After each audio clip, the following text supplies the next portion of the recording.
I'll start with you, Lord Moylan. Do you support this activity? Absolutely. I think we've got to be clear about who these Houthi rebels are. They're not the government of Yemen. They are not? The government of Yemen has actually blamed them for causing all this problem.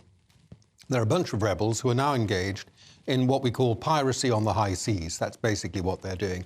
I mean, the Royal Navy has a 100-year-old tradition, more than several hundred years tradition, of clearing pirates off the seas. And that's what we're doing. It's essentially a police action, and it's thoroughly justified. Commercial shipping has to be able to travel the world safely. That's an international commitment. We have a resolution from the UN Security Council only in the last couple of days effectively approving the right of states to protect themselves by taking this sort of action. It's entirely legal what we're doing, and it's very proper. And if they carry on doing what they've been doing, or they widen the net, has been suggested, we should just keep hitting them. Really? Yeah. Just keep going? You're quite right to say that they are not, the Houthis are not the official government of Yemen. Unless I'm wrong, I think the official government of Yemen, they have to actually operate from somewhere in Saudi Arabia because of the civil war with the Houthis. Are you in favour of the UK's response, Nigel? Yes, I am. Got to bear in mind, we're actually going on the back of the coattails of the Americans on this. As usual, we're supporting an American action. So, of the 16 targets that were hit overnight, we're only responsible for 2 of them. So we're playing a fairly minor role in this. This is more a US type of action. But yes, it's right. 20 million barrels of oil go through the Red Sea every day. That's a fifth of the world's supplies. You can't allow the Houthis to just pick boats off and try and destroy them. OK. And it's not just destroying them, if I may say so. The truth is that they don't have to attack commercial shipping to stop it travelling, because these ships need to be insured. And once they start taking action, it becomes impossible for them to get insurance, so they'll stop sailing anyway.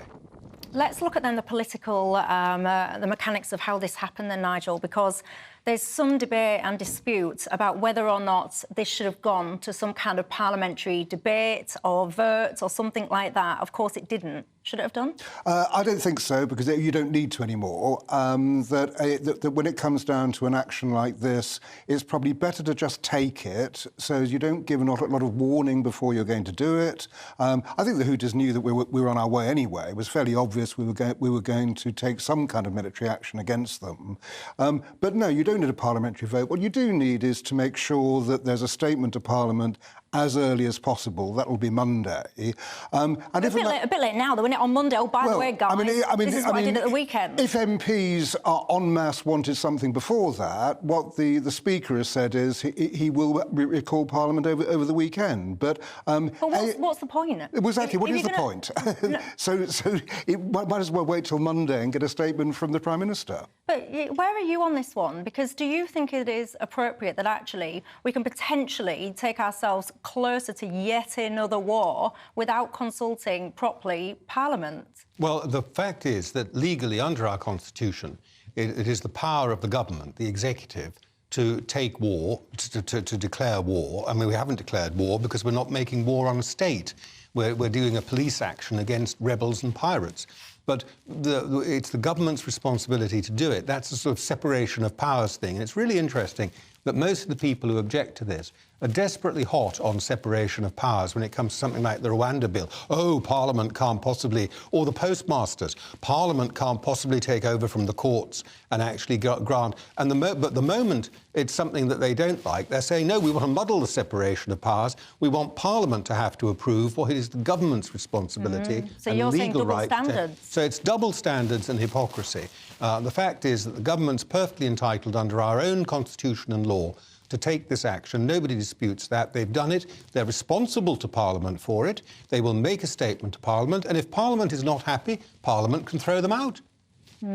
Are you guys happy at home? Margaret says, yes, I do support this action by the UK. The Houthis were warned, but they've continued.